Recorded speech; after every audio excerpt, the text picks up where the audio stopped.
Saudara-saudariku yang terkasih, salam sejahtera bagi kita semua. Saya membuat video ini sebagai sebuah tanggapan atas tawa polos yang ditunjukkan oleh Bunda Korla yang memperlihatkan kebingungannya ketika ada yang mengajaknya ngobrol tentang konsep Tuhan di dalam kekristenan. Allah disapa sebagai Bapa. Nah, beriman akan Allah sebagai orang Kristen itu artinya kita mengimani Allah Tritunggal. Dan Tritunggal itu bukan tentang tingkatan bahwa ada Allah yang tinggi, yaitu Bapa, dan ada Allah yang rendah, yaitu Anak, atau ada Allah yang lebih daripada satu jumlahnya. Jadi begini, dalam beriman itu selalu kita membutuhkan bahasa. Relasi itu perlu dibahasakan untuk pengungkapannya. Beriman atau berelasi dengan Allah itu menjadi tidak jelas kalau tidak dibahasakan. Dan agama adalah sebuah komunitas institusi yang menetapkan secara formal bahasa-bahasa untuk menyatakan iman. Dan itu ditujukan terhadap komunitasnya atau pada penganutnya. Jadi komunitas agama A misalnya tidak bisa dipaksa untuk setuju dengan bahasa-bahasa iman terhadap suatu komunitas agama B. Apa yang terdengar lucu bagi komunitas agama A bisa jadi merupakan ungkapan terdalam bagi agama B. Contoh, dalam kekristenan, Allah disapa sebagai Bapa. Mungkin terdengar lucu bagi si A, tapi tidak bagi si B, sebab bagi si B itu ungkapan terdalam saat menyapa Allah Pencipta. Karena itu, kalau ingin mengerti dengan baik suatu hal tentang sebuah ajaran iman, tidak ada cara lain selain kita mengimaninya dulu. Seperti kata Santo Thomas Aquinas, credo ut intellegam. Saya beriman supaya saya mengerti. Jadi, jika ada ajaran agama yang bisa begitu mudahnya dimengerti tanpa perlu mengimaninya dahulu, saya sangka itu bukan agama, tapi ilmu matematika. Bisa berhitung sampai miliaran bahkan triliun tanpa harus pegang uang nyata. Sebab saudara-saudari, kita harus pahami bahwa agama Kristen itu terbentuk dari pengalaman iman, bukan dari rumus teoretis, bukan dari lembaran-lembaran yang berisi huruf-huruf yang diturunkan dari langit. Agama Kristen bukan seperti itu. Iman Kristiani itu lahir dari pengalaman para rasul. Ada 12 orang yang hidup bersama dengan Yesus. Ingat, dicatat di sini, yang hidup bersama dengan Yesus. Iman kekristenan itu lahir dari pengalaman 12 rasul bersama Yesus. Jadi, untuk bisa menerima dan untuk bisa mengerti ajaran iman Kristiani, kita harus hidup juga bersama dengan Yesus, seperti para rasul. Dan kita harus terikat dalam komunitas para rasul, yaitu gereja.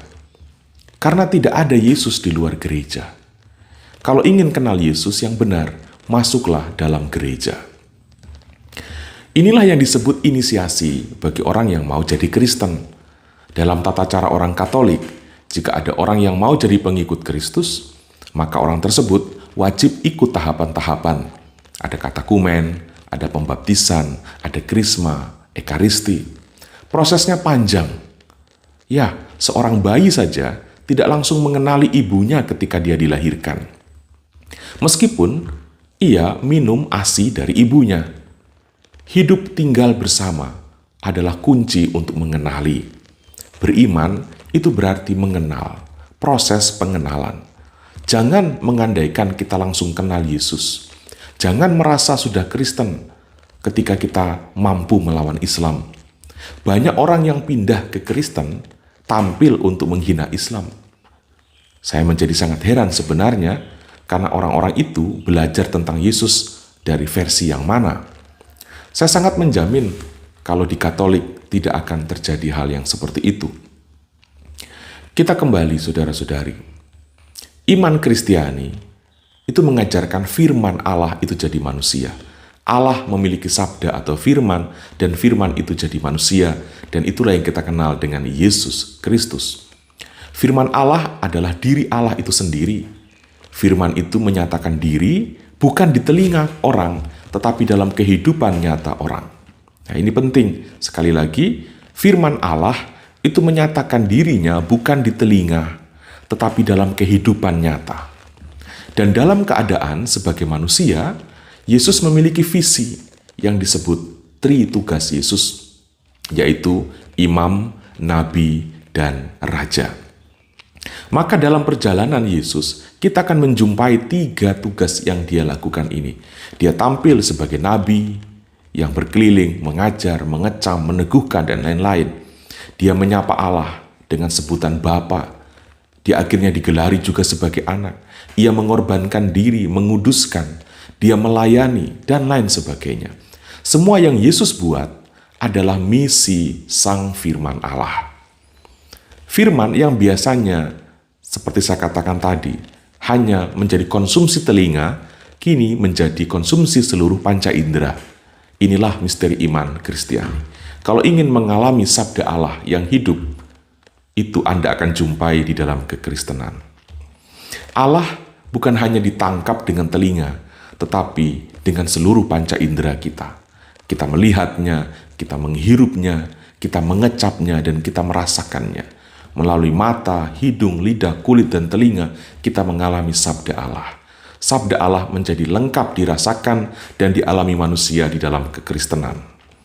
Artinya Allah hadir dalam seluruh kenyataan manusia sebagai rekan nyata manusia. Nah, saudara-saudari, ketika kembali ke hakikat yang sebenarnya, Sang Firman itu tetap hidup dalam diri gereja. Sehingga gereja disebut tubuh mistik Yesus Kristus. Pengalaman bersama gereja menjadi kunci untuk mengenal Yesus. Jadi, jangan paksa diri mengerti Yesus. Jangan paksa diri mengerti iman Kristiani kalau kita tidak mau masuk dalam komunitas gereja. Dan jangan juga menertawakan jika enggan memasukinya. Bahasa iman antar agama itu berbeda-beda dan sangat tidak etis kalau kita saling menertawakan. Bingung boleh, tapi jangan menertawakan. Saudara-saudari, lihat atas penjelasan saya ini, betapa kita butuh waktu tenang untuk bisa mendengarkan tentang pewartaan, tentang penjelasan yang demikian ini. Kalau iman diperdebatkan secara kusir, saya banyak sekali melihat di YouTube debat-debat kusir tentang agama yang seringkali tidak nyambung. Dan muncul desakan-desakan untuk segera menjawab, harus dijawab dalam waktu beberapa detik. Dan tidak diimbangi dengan kesediaan untuk mendengar dalam keheningan. Maka yang jadi adalah diskusi konyol. Saya merasa banyak diskusi perdebatan iman, itu perdebatan yang bernuansa kebodohan sebenarnya. Berbicara ajaran iman, itu membutuhkan ruang dan waktu khusus. Dan jangan sekali-kali berdebat kusir tentang iman untuk sekedar menunjukkan siapa yang hebat, siapa yang tidak. Anda tidak sedang mewartakan Yesus dengan cara itu. Anda sedang mewartakan hebatnya diri Anda atau bodohnya diri Anda. Saya sangka Allah juga kecewa dengan ciptaannya yang saling mengolok penciptanya, padahal manusia diciptakan oleh pencipta yang sama. Juga untuk para pewarta, para penginjil, dan para pengkhotbah, misionaris atau apapun istilahnya, jangan mewartakan Yesus seperti Yesus itu murahan saja. Jangan pertaruhkan Yesus dengan kemampuan logikamu, atau jangan pertaruhkan Yesus dengan mengandalkan kecakapan komunikasi yang Anda miliki. Ya. Kebenaran iman tidak diukur dari apakah Anda hebat berdebat, apakah Anda hebat dalam logika, fasih berkomunikasi, hebat menyusun argumentasi. Bukan itu konteks iman kita. Iman itu bukan ladang perdebatan. Dan saya juga ingin berpesan, jangan ngomong iman untuk menambah jumlah anggota. Kemenangan kekristenan itu bukan tentang jumlahnya banyak atau sedikit, tetapi tentang apakah hadirnya orang Kristen bisa membuat suasana surga itu terjadi di bumi seperti doa Bapa kami. Jangan berlomba untuk terlihat hebat di mata pemeluk agama lain. Saudara-saudari, saya sangka kemenangan-kemenangan yang seperti itu adalah sebuah kemenangan murahan versi setan. Tuhan Yesus memberkati kita semua.